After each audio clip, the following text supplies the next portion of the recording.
And I'm your other anchor, Sean Francis. And because we're all just trying to beat this heat any way we can, we'll even go to see any movie in the theater, even Boss Baby 2 Family Business, which, surprisingly much better than you would have ever imagined. But we are here to bring you the top local, national, and world news that you may have missed. You're welcome, Grand Rapids. This is NewsFlash. Our top story tonight, very different than Boss Baby, unfortunately. Thousands of New Orleans citizens reeling from the aftermath of Hurricane Ida. The entire city's without power, half of the rest of Louisiana. In unrelated news, Kanye West released his latest album, Donda, yesterday. Now, we're not saying that these two stories that are all connected or equal in any way in terms of importance, but the coincidence is interesting. And we're just saying, Mike Myers might want to just watch his back, just in case. Local Representative Peter Meyer traveled to Afghanistan last week to aid in oversight of U.S. military withdrawal. The representative received significant blowback from administration officials and House leadership because the tip diverted security and logistical resources from people truly in need. It's also believed that Representative Meyer was looking to recover some personal assets.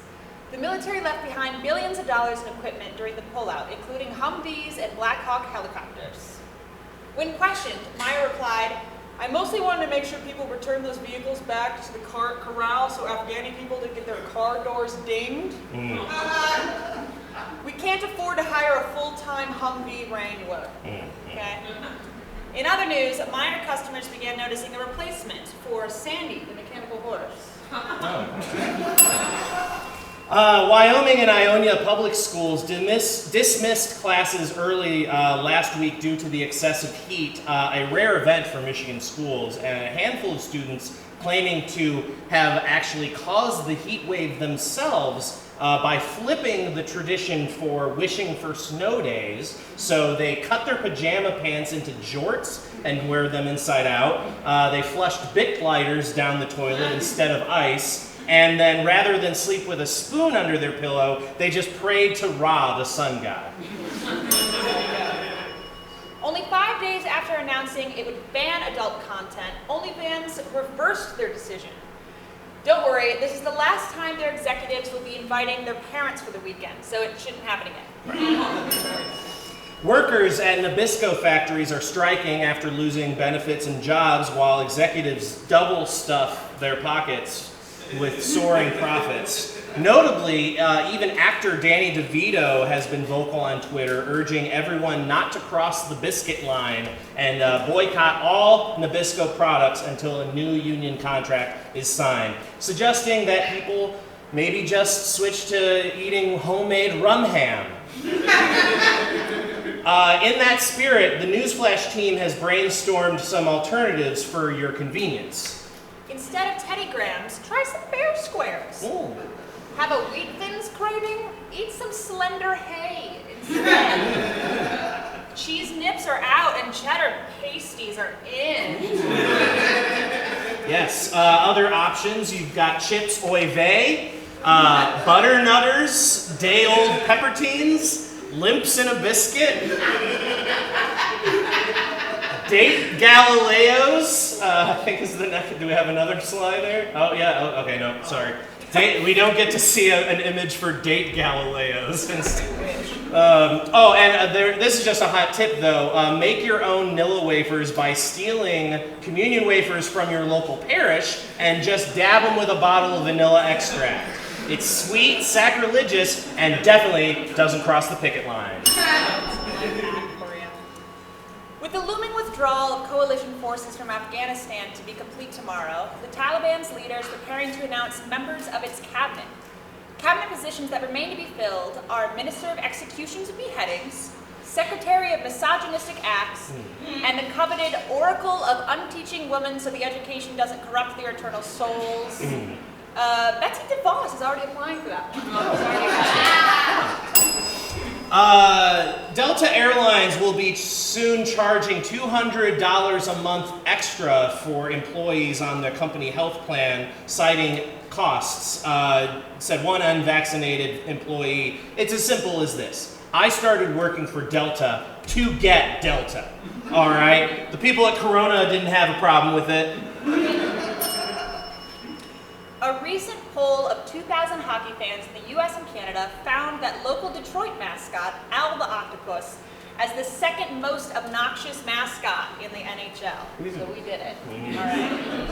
The only more obnoxious mascot was the Philadelphia Flyers mascot, Gritty. Okay. But let's be serious for a moment.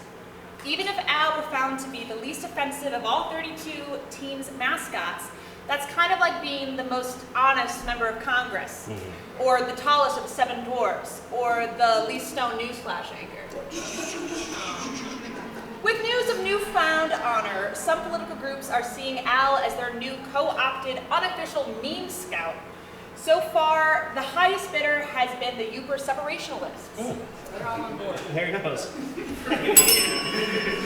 For the entire month of September, all Michiganders are free to go and pick red pine cones and leave them with the Department of National Resources, just making a simple appointment through the DNR website, according to state officials, who also added, don't bring us that shit if it's all Steves and stems. And we are told that bushels of these red pine cones go for as high as $75, but because they're red pine cones, you have to split it amongst the proletariat. Yeah, better a dead red pine cone than a red dead pine cone. I think that's like how it's so. Well, the business services company Cintas is currently on the hunt for the best public restroom in America, and has just dropped the 10 finalists in the search. One of the restrooms is in Michigan. I know. The Fed Community Restaurant in Clarkston. Look at that. Oh, go back. Oh, no, go back. The other one. Go back. That's the right one. Yeah, that's the nice one. Look at that. That's beautiful. They are also looking for the worst public restroom in America. 2 of the top 10 finalists for that are right here in Grand Rapids. The Mulligan's Men Room and the Mulligan's Women Room. Yeah, that's the one, yes. Yeah. That's not even an actual photo. We couldn't even find one. Right. That's how disgusting it is. A labor board in Chicago has ruled that the 12-foot tall inflatable rat named Scabby, being used to protest labor issues, is protected under free speech. Meanwhile, in New York City, the court has ruled that 12-foot-long rats in the subway stations are also protected under free speech. But there's no word yet on the 5'11" rat being removed from the New York governor's mansion. This week, the Albuquerque International Balloon Fiesta was confirmed by Guinness to have set a world record for most balloons launched simultaneously with 524. Ooh. Then all the balloons started spewing out blue smoke. So these gender reveals are really getting out of control. Now, it wouldn't be a newsflash without some good old phallic references of some sort. So, here goes. Law enforcement officials are probing the details of an accidental death due to organ failure. A 25-year-old man suddenly died after using an industrial-strength epoxy resin in lieu of a condom before having sex. Yes, the couple applied the adhesive to his naughty bits as a sort of faux phylactic. The following day, the partner found him unconscious and flaccid in the shrubs near the apartment complex, immediately took him home where his condition rapidly diminished. The official cause of death was indeed organ failure, though which organ is not exactly clear.